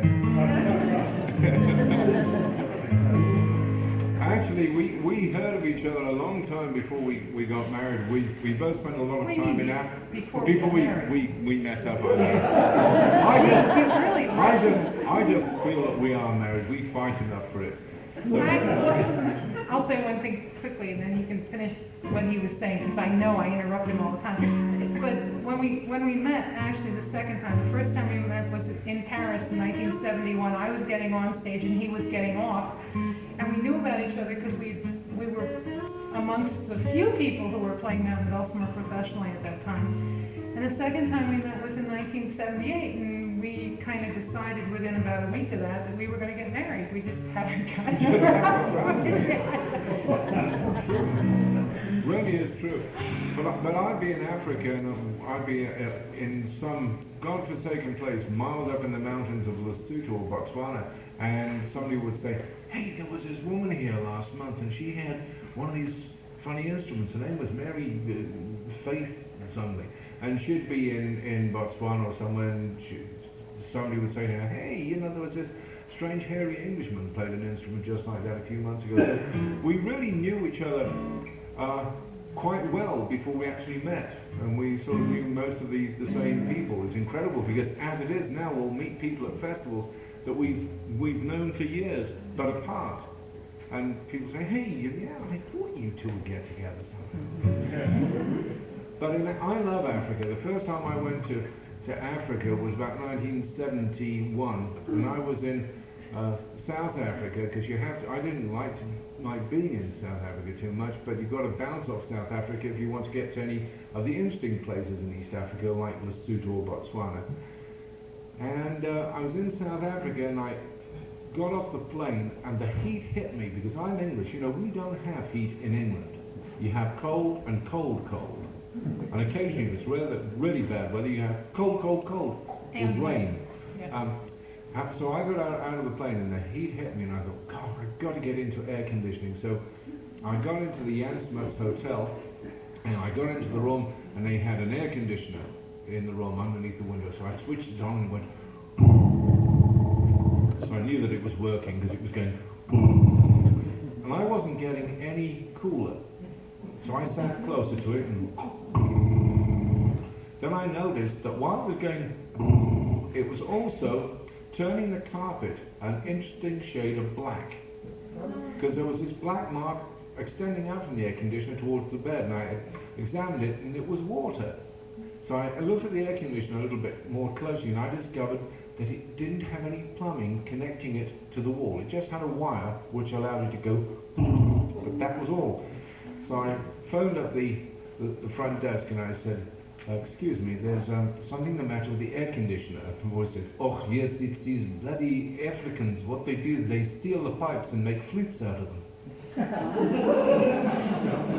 So I went out that night into the streets of Johannesburg, and sure enough, on every street corner there were Kwela flute players dancing around with guitar players, and they were playing Kwela music on sections of copper piping about this long. So that's the reason why there's no air conditioning in South Africa. On that trip, I managed to make it into Soweto. It's a super place to be then and an awful place to be now. And there I met up with a man called Johnny Quemba, who's a great guitar player, South African black guitar player.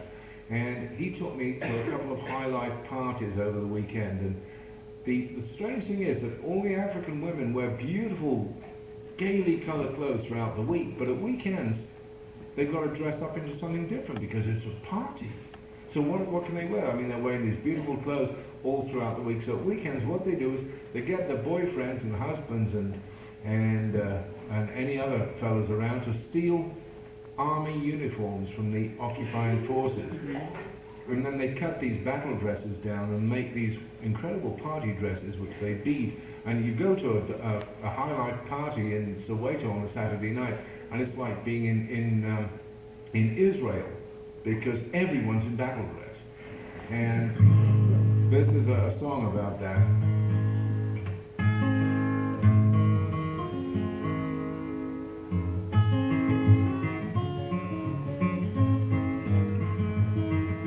When downtown on a Saturday night, I seen me girl on the market square. She was dressed in a khaki skirt for the ragtime melody.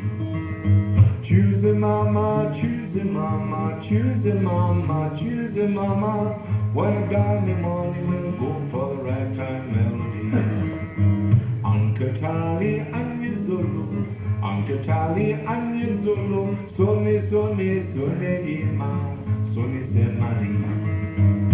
Ragtime melody, plenty money, nothing spent. Now when I die, me money will go for the ragtime melody.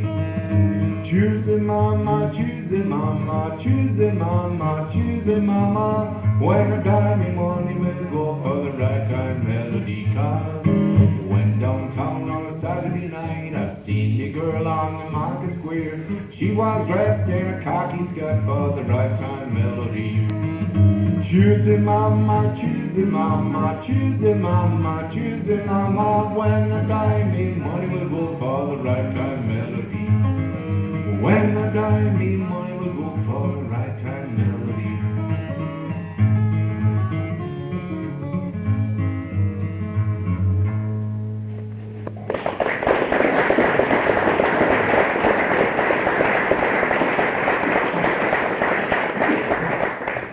Actually, a very quick little one to follow on from that. I love the guitar styles of Africa, and this last time we were lucky because we got to Zaire. Never been to Zaire before. In fact, there are only, I think, about 3 countries or 4 countries maybe in the whole of Africa that we haven't been to either together or separately. But in Zaire they have a wonderful guitar style, and this is a style developed by a man called Jembosco Mwemba. And it's a Luo song, a song in the Luo language. And it's a love song. A young fellow saying to his mom, he's saying, I want to get married. And his mom, like mothers the world over, says, why do you want to get married? And he says, well, you know, because I'm now a man and I want to get married, and this girl is beautiful. And his mother says, what does this girl have that I don't have? And like a true gentleman, he says, it's her eyes. Her eyes are beautiful. And his mother says, what's so special about her eyes? And he says, they're brighter than the lamp on my bicycle. And I think that's true love.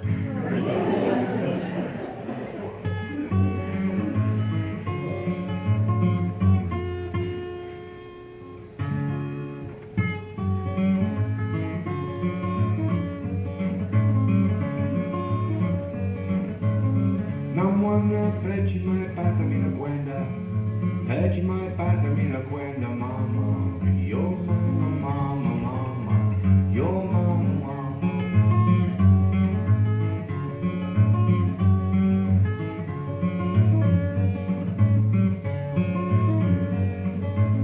No wanna tu yele wedri bike, tu yele wedri bike, mama, yo mama, mama, mama, yo mama.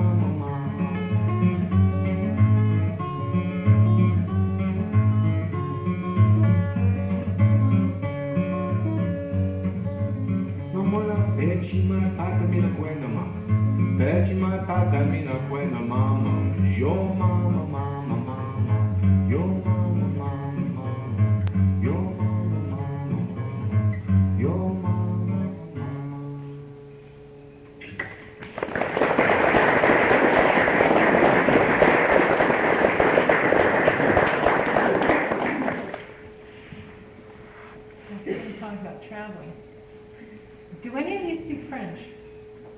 bit.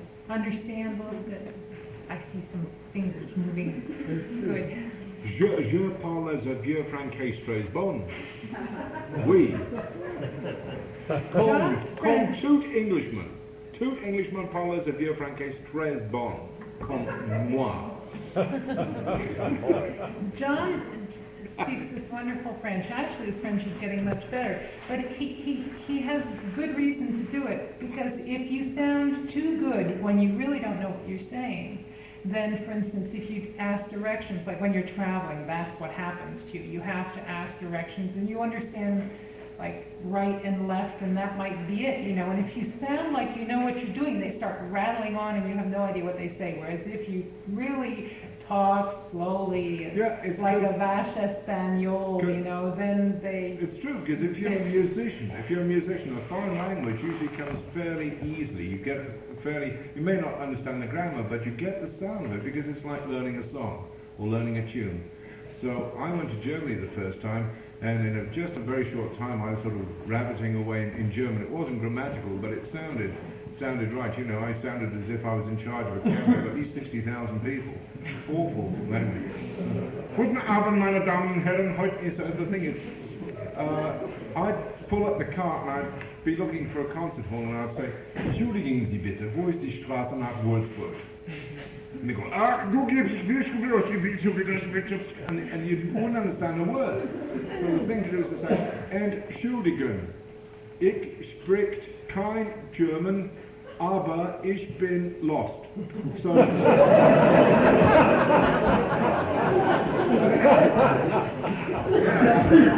seems like Esperanto, everybody understands it. Then they say, du gehst diese Straße unter. You say, yeah, go down this, and then you don't get lost. Because as Mary says, if you speak it so that you, jokingly, once coming into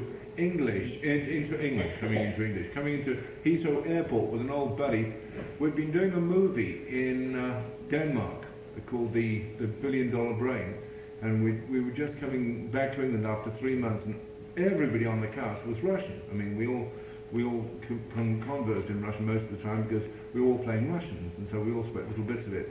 And I speak the world's worst Russian, but I've not got a bad accent. So as we were going through customs, I said jokingly to Alex Shev, the Kimop, who was with me, I said, Alex, don't forget, when we get here, we get the new passports. Okay. I shouldn't have said that, because customs people have no sense of humor. Boy, they willed us. They kept saying things like, Strozvuchi, kaki pajivajci, and I go, okay, you know, because I understand what they're talking about, and they try and bounce you, and if you understand it, then you're committed out of your own mouth. It's really very difficult. Mary's been in situations like this. It's a lot better just to speak English. Actually, what you were saying about understanding it, I had a really funny thing happen. I took my car with me back to Europe. And in Pennsylvania, we only have one license on the back. I don't know if you have 2 licenses here, but in Pennsylvania, we only have the one. In Europe, you always have 2 licenses. If I was going slow past a policeman, he would stop me. If I was going fast, I would be passed, and he would see I had American plates on, and he wouldn't bother stopping me. One day in Paris, I'd been stopped about 4 times, and I'd really had it up to here, because French policemen are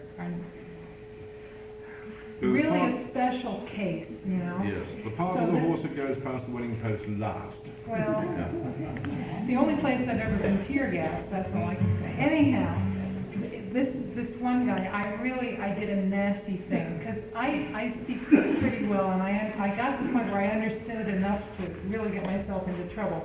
So every question he asked me in French, I answered in English. He didn't speak English. If he spoke English, he would know that I understood French. I figured that was perfect. I answered every one of his questions to the letter, you know. Anyhow, enough foolishness. Actually, John and I get in arguments about, I say something that in England has a totally different meaning than it has here. No, they're 2 totally different languages, English and American. I mean, truly. For instance, in England, you lay the table. Over here, you set it. And it's true. It's normally is. And the differences tend to be very embarrassing. That's true. Like for instance, In England, if you want to be awakened at a hotel, you would get onto the front desk and say to the young lady, "Excuse me, could you knock me up at 8 o'clock in the morning?" You say that in America. The worst thing that's ever happened to me like that was in Germany. And I was driving to do a concert in Bonn, at the Beethoven Halle in Bonn, which is a big, beautiful concert hall, but you know, Bonn was never intended to be a capital. It was chosen at the end of the war as a place to really annoy the Germans, because, you know, little tiny village. I mean, Bonn could fit into this town about 13 times. It's a tiny place. And the streets are awfully small, and they always seem to be clogged with traffic. So I was late getting to the concert hall. I was about 15 minutes late getting to the concert hall. I was so embarrassed, and I didn't speak much German, but I felt I had to apologize. So I walked onto stage when I got there and got the instruments out. I said, "Entschuldigen Sie bitte," excuse me, please, dass es schon spät ist, but I'm so late. Aber auf der Straße gibt so viele Geschlechtsverkehr. And I said, on the road there's so much bad traffic, because traffic is Verkehr, schlecht is bad, and putting it in the past tense, I thought you'd say ge, you know, like Geschlecht, which is the way it's normally constructed. And there was dead silence, so I thought, well, maybe I hadn't said it right, so I pronounced it even more perfectly. And finally, people exploded in hysterics, and after I got off stage, my manager said, "John, do you really know what you said out there?" And I said, "No." What? He said, "Well, what do you think Geschlechtsverkehr means?" I said, "It means bad traffic in the past tense." He said, "No. It means sexual intercourse."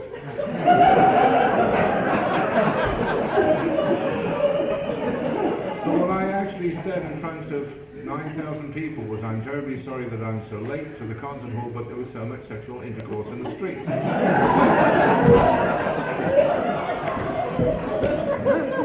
As I say, it's a lot safer to speak in English.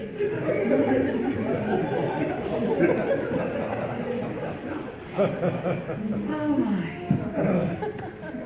You see what the life of a traveling musician in foreign countries is like, don't you? You get the idea very quickly.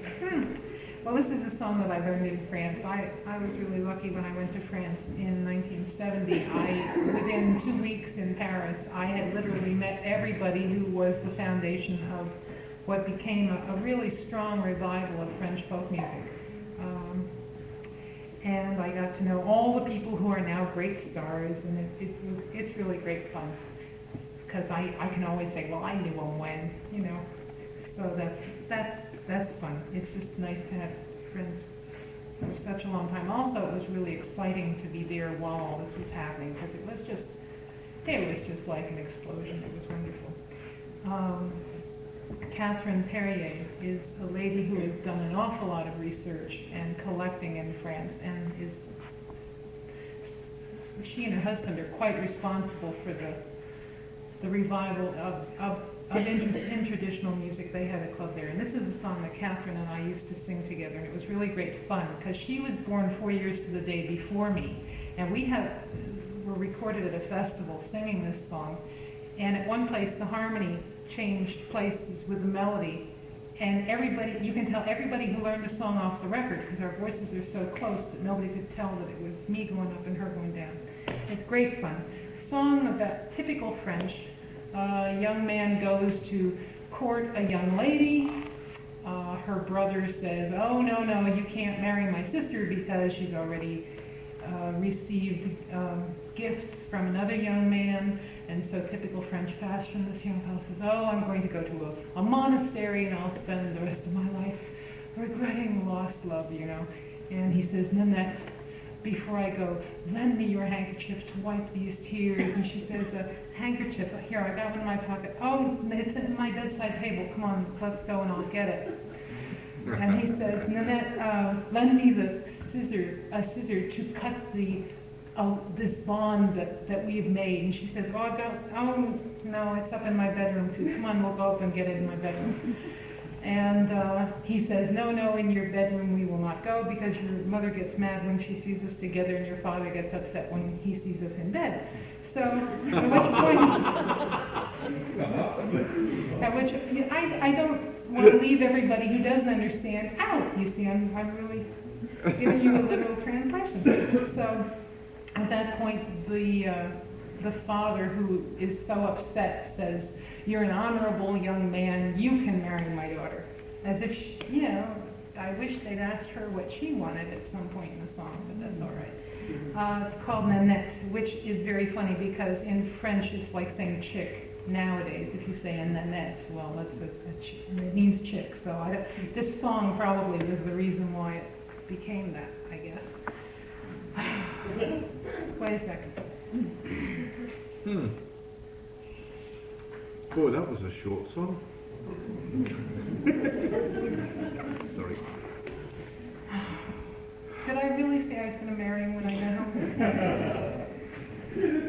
J'ai fait une maîtresse, 3 jours il n'y a pas longtemps. J'ai fait une maîtresse, 3 jours il n'y a pas longtemps. J'irai la voir dimanche, lundi sans plus attendre. J'irai la demander, ni sur la refuser. À ta santé Nanette, je suis ton serviteur. À ta santé Nanette, je suis ton serviteur. Je suis encore jeunette pour parler l'amourette. Mais attendez un an, vous serez mon amant. Son frère quête une fenêtre, quand on se discours-là. Son frère quête une fenêtre, quand on se discours-là. Ah, sorry. Son père, quelle fenêtre, quand on se discours-là. Ma fille en mariage, elle reçut des gages. D'un autre amant que vous, galant retirez-vous. S'il faut que je me retire, je me retirerai. S'il faut que je me retire, je me retirerai. Dans un couvent d'amite, pour l'amour d'une fille. J'irai finir mes jours, regrettant mes amours. Nanette, ma Nanette, prêtez-moi ton mouchoir. Nanette, ma Nanette, prêtez-moi ton mouchoir pour essuyer les larmes qui coulent sur mon visage. Les larmes de mes yeux, c'est pour te dire adieu.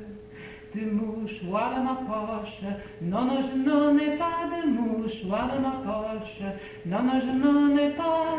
Il est dans ma chambrette, sur ma table de toilette, tout auprès de mon lit, cher amant, allons-y. Nanette, ma Nanette, prêtez-moi tes ciseaux. Nanette, ma Nanette, prêtez-moi tes ciseaux pour couper l'alliance que nous avons ensemble. L'alliance d'amour a du bel pour toujours. Des ciseaux de ma poche, non, non, je n'en ai pas. Des ciseaux de ma poche, non, non, je n'en ai pas. Ils sont dans ma chambrette, sur ma table de toilette, tout auprès de mon lit, cher amant, allons-y. Dans ta jolie chambrette, non, non, je n'irai pas. Dans ta jolie chambrette, non, non, je n'irai pas. Ton mère est en colère quand elle nous voit ensemble. Ton père, il est aussi quand il nous voit jolis. Son frère quête une fenêtre, quand on se discours-là. Son frère quête une fenêtre, quand on se discours-là.